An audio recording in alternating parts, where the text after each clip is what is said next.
जय श्री कृष्ण मित्रों, श्री शक्ति एस्ट्रोलॉजी में आपका स्वागत है। जैसा मैं आप लोगों को सिखा रहा हूँ वर्षफल में, वर्षफल साधन में वर्षेश निकालना, ग्रहों की स्थिति लग्न बनाना, ग्रह स्पष्ट निकालना, ये सारी चीज़ें मैं आपको सिखा चुका हूँ। आज मैं आपको बताऊंगा वर्षफल निकालने के लिए। वर्षफल का जो फलित आप लोग करेंगे उसके लिए क्या चाहिए। एक तो आपको ग्रहों की स्थिति पता होनी चाहिए, ग्रहों की दृष्टि कहाँ है, वो मित्र राशि में है या स्वराशि में है, तत्कालिक उसकी मित्रता क्या है, ये तो आपको बता चुका हूँ। आज हम बताएंगे कि जो वर्ष फल है जो हम बोलते हैं उसमें जो ग्रह वर्षेश उसके जो ग्रहों की जो स्वामी है उसमें कहते हैं पंचाधिकारी।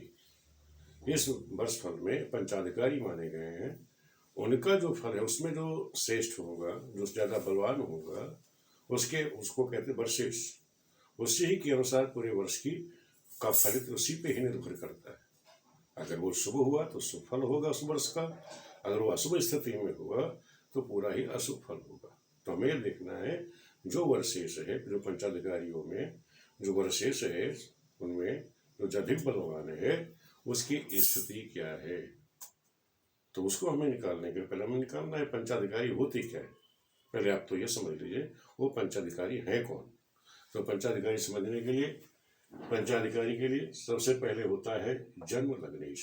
जो लग्न का स्वामी है, जो लग्न में राशि आपकी पड़ी है उसका जो स्वामी होगा वो लग्नेश होता है। यानी जन्म लग्न राशि का स्वामी उसे क्या कहते हैं, लग्नेश। दूसरा होगा वर्ष लग्नेश। जो आपने वर्ष कुंडली बनाई है, जिस वर्ष का बच्चे का कृषि का साधन आप कर रहे हैं, उस वर्ष का जो स्वामी है उसे वर्षेश कहते हैं। वर्ष लग्नेश किसे कहते हैं, जो उस वर्ष अपने लग्न बनाई है उस लग्न में जो राशि पड़ी है उसका जो स्वामी होगा वो लग्नेश कहता है, वर्ष लग्नेश कहलाएगा। तीसरा मुंथेश, जो आपने मुंथा बनाई। तीसरा हमने मुंथा निकाली थी, मैंने आपको बताऊंगा उदाहरण के द्वारा तो आपकी समझ में आ जाएगी। जो मुंथा है, मुंथा जिस राशि में बैठा हुआ है उस राशि का स्वामी वो कहता है मुंथेश कहलाता है। उसके चौथा है समयपति। समयपति का समझ लो, समयपति होता है जैसे कि दिन में या रात में जो आपकी लग्न प्रवेश हुई है, दिन में प्रवेश हो रही रात में हुई है। अगर दिन में प्रवेश हो रहा है तो उसका स्वामी जो सूर्य है वो किस राशि में बैठा हुआ है, उसका सूर्य जिस राशि में बैठा है उस राशि का जो स्वामी है वो समयपति कहलाएगा। अगर रात्रि में प्रवेश है, रात्रि का प्रवेश में चंद्रमा, यानी चंद्रमा जिस राशि में है उस राशि का जो स्वामी है वो समयपति कहलाएगा। दोबारा समझ लो समयपति के बारे में। अगर दिन में बच्चे आपकी लग्न प्रवेश कर रही है तो दिन में सूर्य जिस राशि में होगा उस राशि का जो स्वामी है वो समयपति कहलाएगा।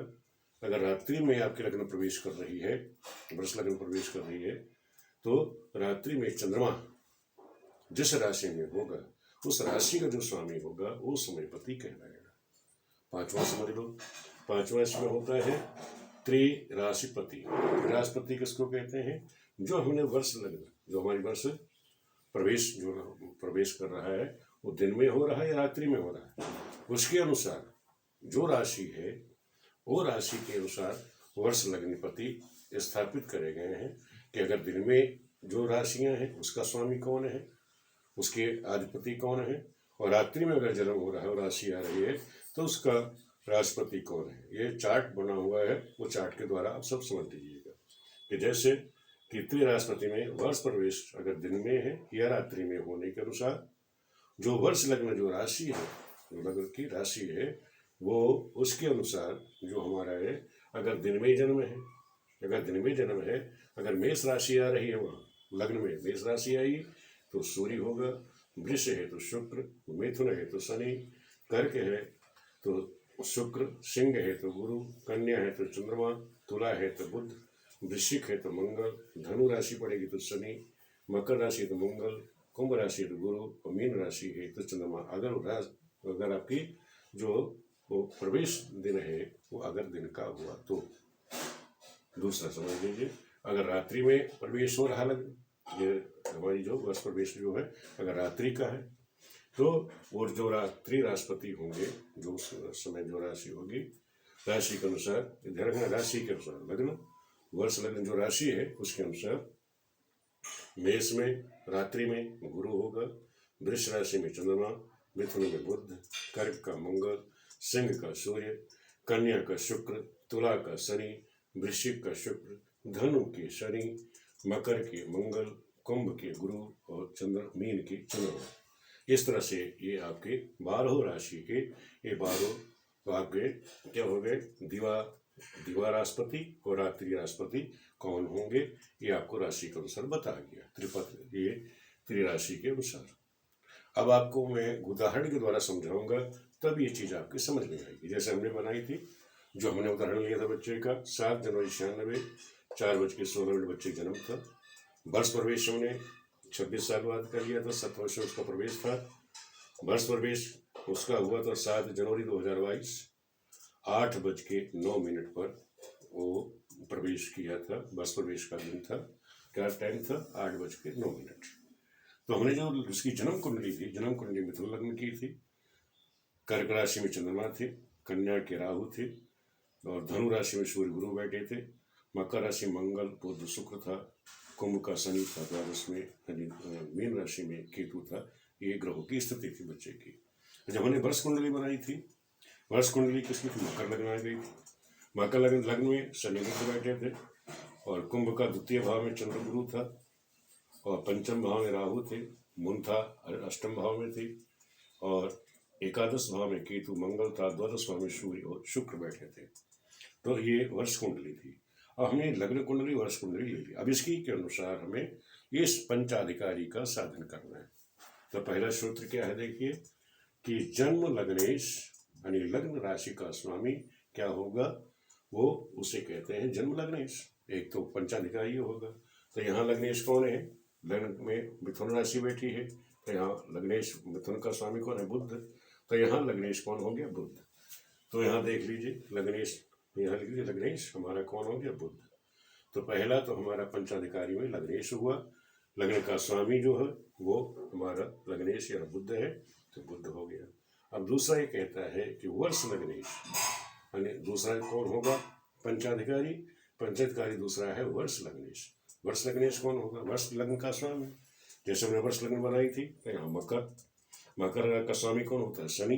तो यहाँ मकर का स्वामी शनि होता है। यहाँ जो शनि है वर्ष लग्नेश का, ये देखो वर्ष लग्नेश का, वर्ष का जो स्वामी है, वर्ष लग्नेश का जो स्वामी है, द्वितीय हमारा जो वर्ष का स्वामी होगा कौन होगा, शनि। ये ध्यान रखना, जो हमने बनाया यहाँ वर्ष लग्न का, वर्ष लग्न का जो स्वामी है, वर्ष का लग्न का स्वामी यहाँ शनि बना, मकर का स्वामी शनि है, तो दूसरा हमारा पंचाधिकारी कौन बना, शनि। अब हमको देखना है कि मुंथेश, मुंथा जिस राशि में बैठी हो उस राशि का स्वामी। मुंथा किस राशि में था, मुंथा बैठी है यहाँ, मुंथा इस बैठी कहाँ, सिंह राशि में। तो सिंह राशि का स्वामी कौन होगा, सूर्य।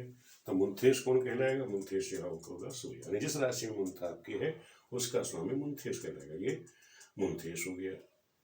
और समयपति, समयपति मैंने बताया कि जिस राशि में आपकी लग्न होगी उसका स्वामी।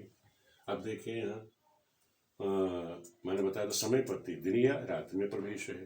तो लग्न हमारी समयपति जो प्रवेश हुआ था हमारा दिन में हुआ था, सुबह में कौन सी राशि आई थी, यहाँ मकर राशि आई। मकर का स्वामी कौन होता है, शनि। तो कहने मतलब समयपति यहाँ समयपति दिन या रात्रि में।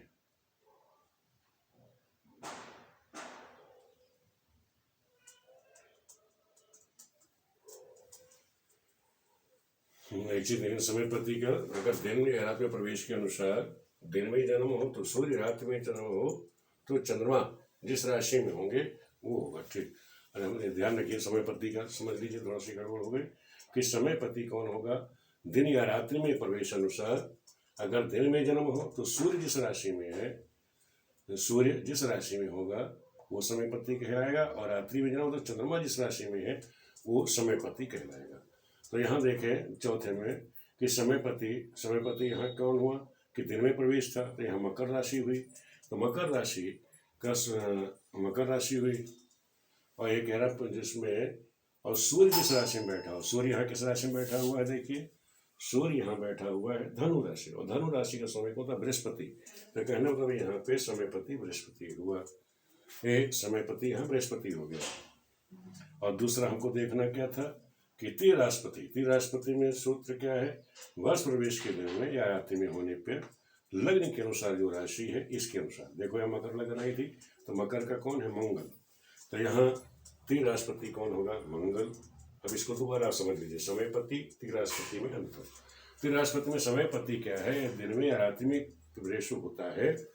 तो अगर दिन में जन्म है तो सूर्य जिस राशि में बैठा उसका स्वामी।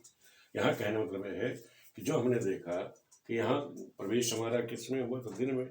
अब यहाँ देखना था कि यहाँ दिन का जन्म था, तो दिन में जन्म होने से सूर्य को देखना है, सूर्य किस राशि में बैठा है, धनु राशि में। तो इसका जो स्वामी है वो जो है वो आपका समयपति होगा। यानी सूर्य धनु राशि में बैठा था तो उसका स्वामी बृहस्पति है, तो वो समयपति होगा।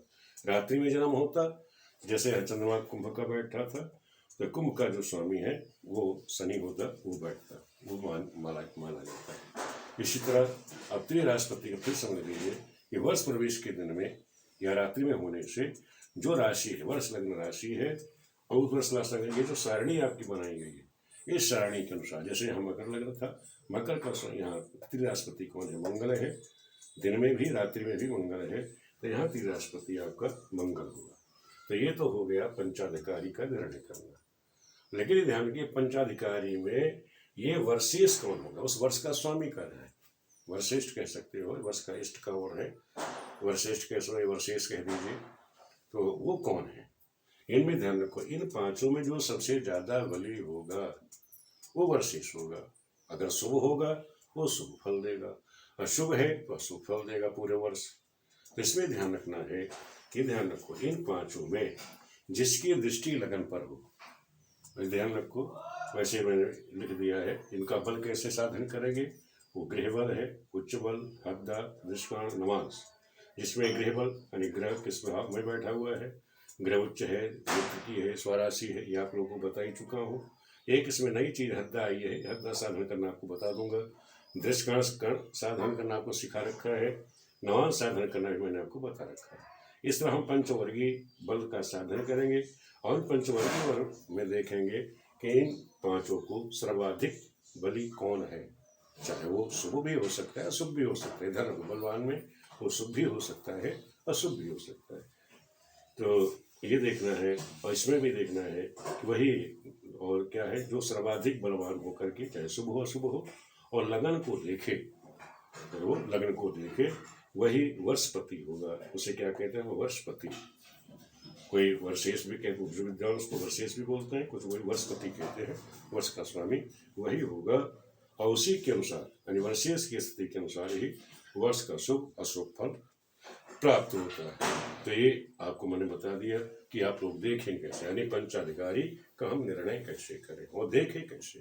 देखो सूत्र तो आप लोग किताबों में लग जाता है, फिर आपको उदाहरण देकर कि जब तक नहीं समझाया जाएगा तब तक वो चीज़ हमारी समझ में नहीं आती। तो इसी तरह मैंने कोशिश करी कि पहले सूत्र को समझाया जाए, सूत्र क्या है, पंचाधिकारी सूत्र क्या है, पुस्तकों में मिला हुआ है। फिर उदाहरण देकर जब आपको समझाया जाता है तब हमें समझ में आती है कि हम पढ़ क्या रहे हैं, हमारा विषय क्या है, हमको समझना क्या है। इस तरह मैंने आपको बताया। अब आगे हम आपको बताएंगे ये जो पंचवर्गीय, ये पंच जो अधिकारी हैं, इनका पंचवर्ग साधन आप कैसे करोगे, उनका बल कैसे साधन करोगे, फिर आप कैसे पता करोगे कि उनमें सबसे बलिष्ठ कौन है, वो सुख फल दे रहा है, सुख फल दे रहा है। आपके सामने कुंडली रही है, वर्ष कुंडली भी है, लग्न कुंडली भी है।